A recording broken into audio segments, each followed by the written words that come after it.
The film's not good, but it's not bad neither.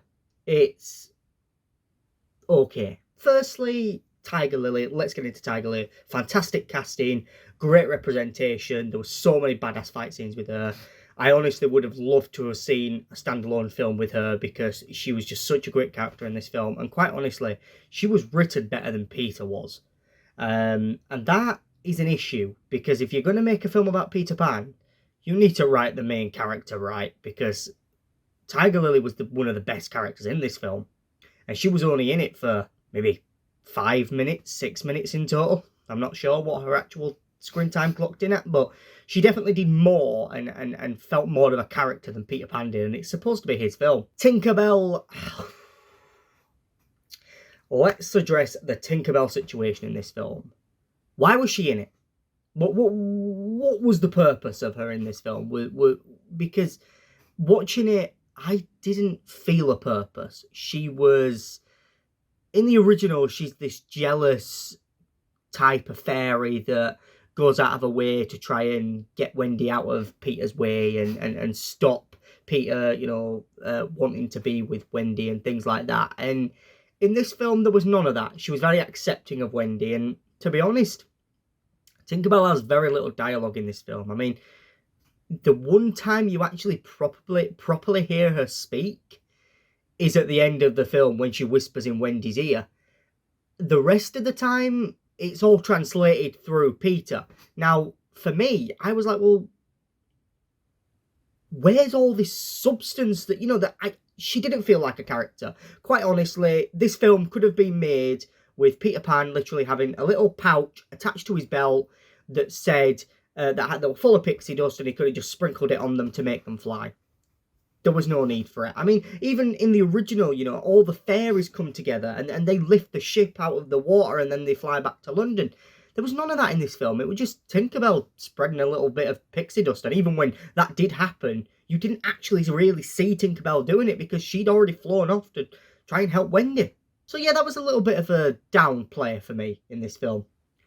The film overall felt rushed. It felt really rushed. It was like it just went from plot points A, B, C, D, E. There was no time to really sit with the characters. There were no time to build with these characters. Now, I'm really hoping that the filmmakers actually did do some kind of extended cut that maybe they'll release a DVD version. I don't know, but if they do release a DVD version, I doubt it because it was a straight to Disney Plus version film. But if they do release a DVD version of it, I'd have liked to have seen some deleted scenes or extended scenes, because if they deleted any scenes from this film because the studio forced it to be short, that's the problem with the studio, not the filmmakers, because at the moment this film just felt very rushed.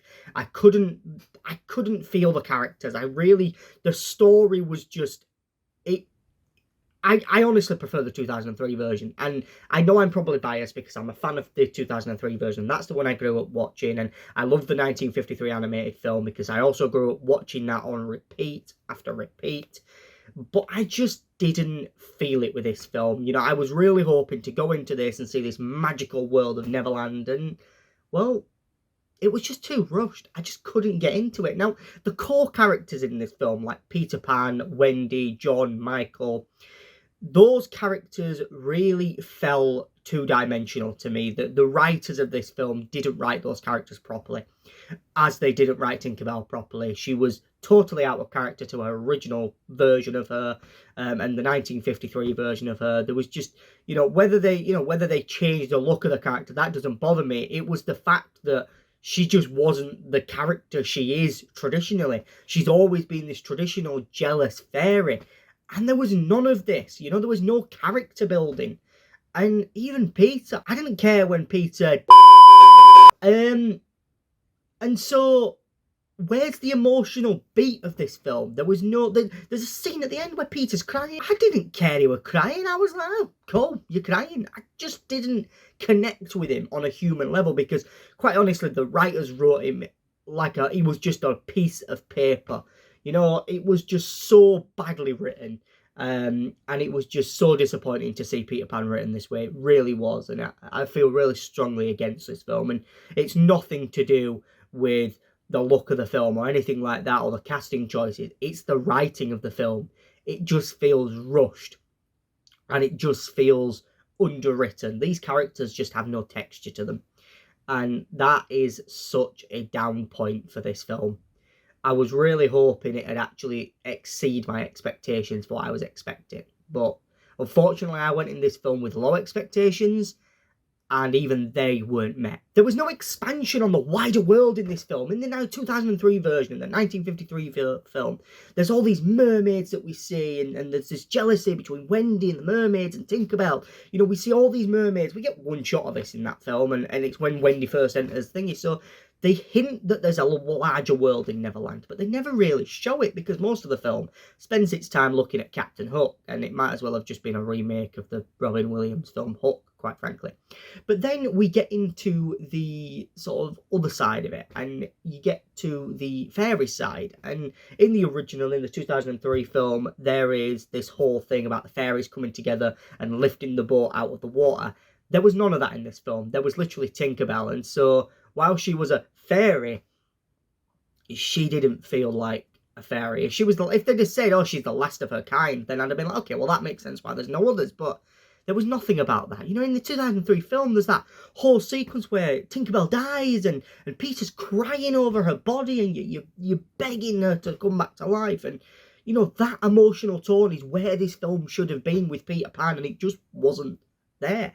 Skull Rock, I mean, what was that? It was like taking the island from Star Wars and filming it from a different angle because it looked ominous. It was just so bad. It didn't even look like a skull. I mean, maybe I was just looking at it geometrically wrong and couldn't quite see the eyes and nose or whatever, but it genuinely just looked like a dodgy looking cave because it didn't look like a skull to me.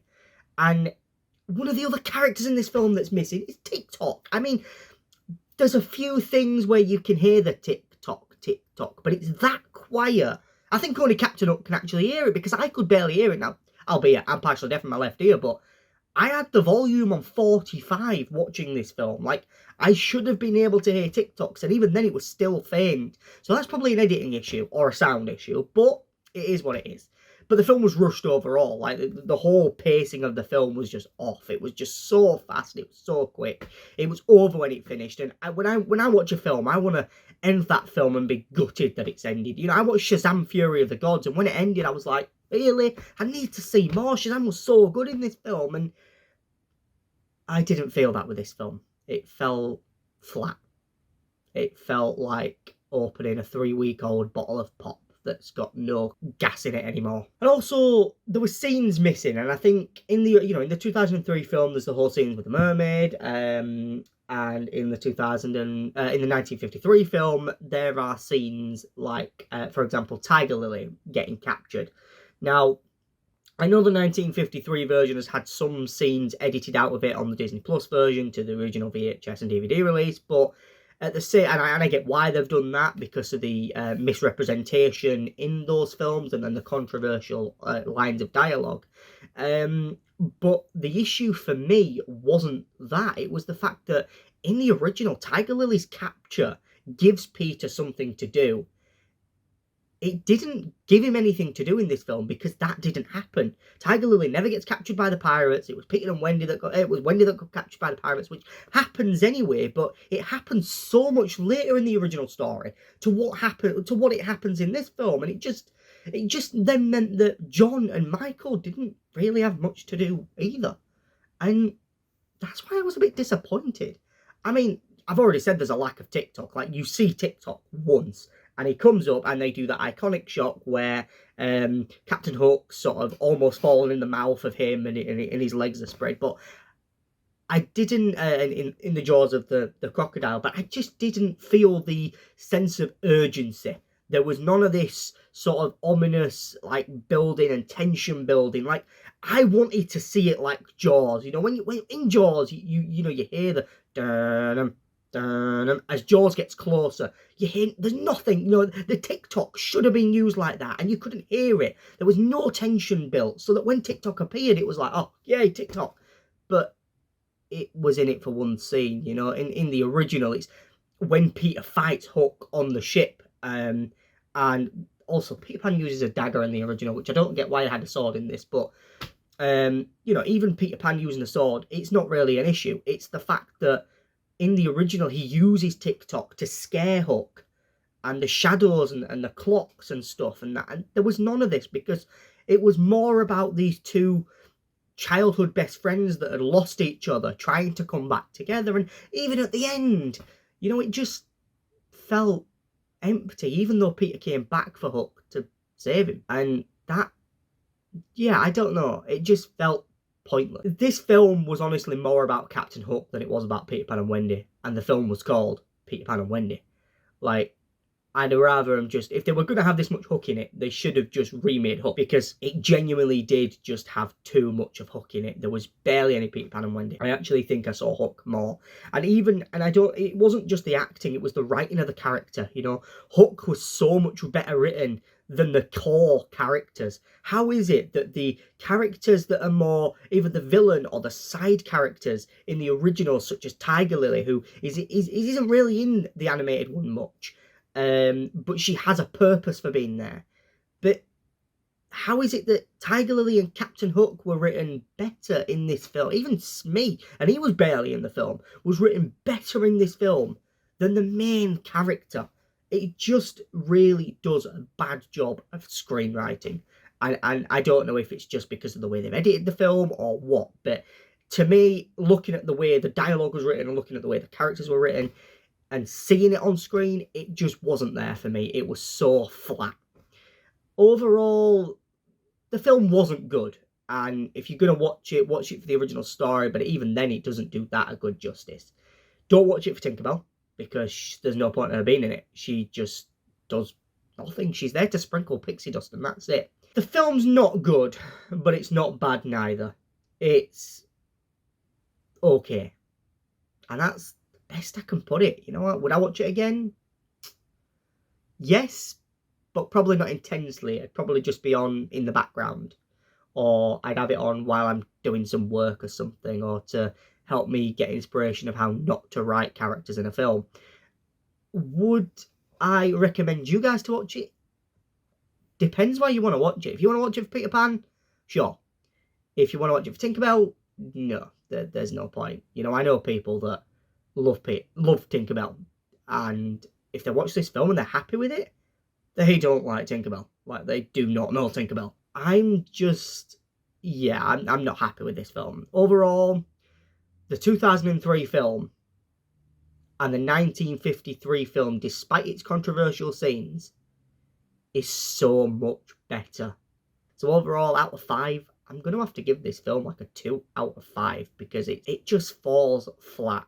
It honestly is like watching a bottle of flat pop. It just isn't a good film, but it isn't a bad film. It's okay.